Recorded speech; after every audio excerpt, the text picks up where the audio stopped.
regarding the Mills manipulation. Mills manipulation, it is a technique mainly done for the tennis elbow condition.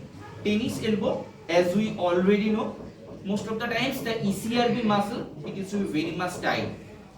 But we need to be very much careful that this tennis elbow is supposed to be in a chronic condition where there will be no acute inflammatory response. So where we cannot do the Mills manipulation.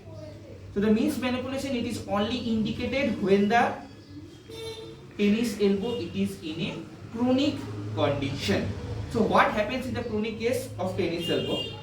The ECRB muscle, it is still very much tight and there is a localized fibroma formation over the ECRB muscle.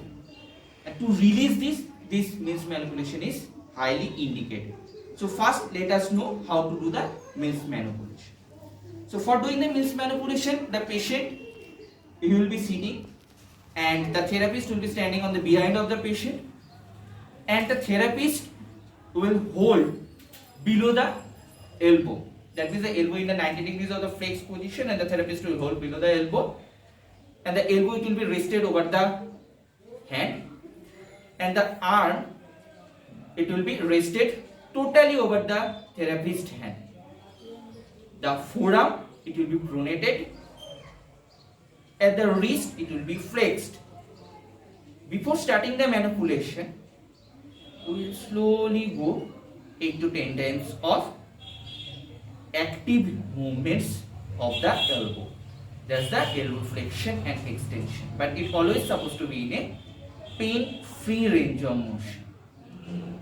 After doing 8 to 10 times of active movements of the elbow, after 10 times of movement, will go for a sudden thrust.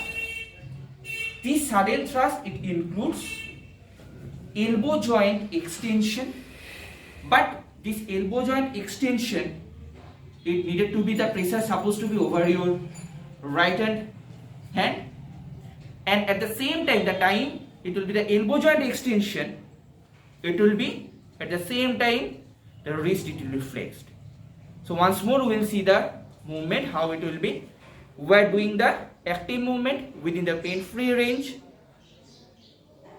After doing 8 to 10 times of active movement within the pain-free range, we will give the thrust. And this thrust, it's supposed to be at the same time where the elbow it will be extended and the wrist it will be flexed. So this is what's called as a Mills manipulation, which is mainly indicated for a chronic tennis elbow condition.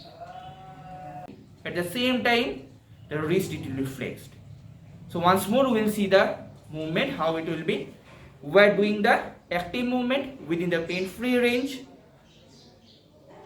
After doing 8 to 10 times of active movement within the pain-free range, we will give the thrust. And this thrust, it's supposed to be at the same time where the elbow it will be extended and the wrist it will be flexed. So this is what's called as a Mills manipulation, which is mainly indicated for a chronic tennis elbow condition.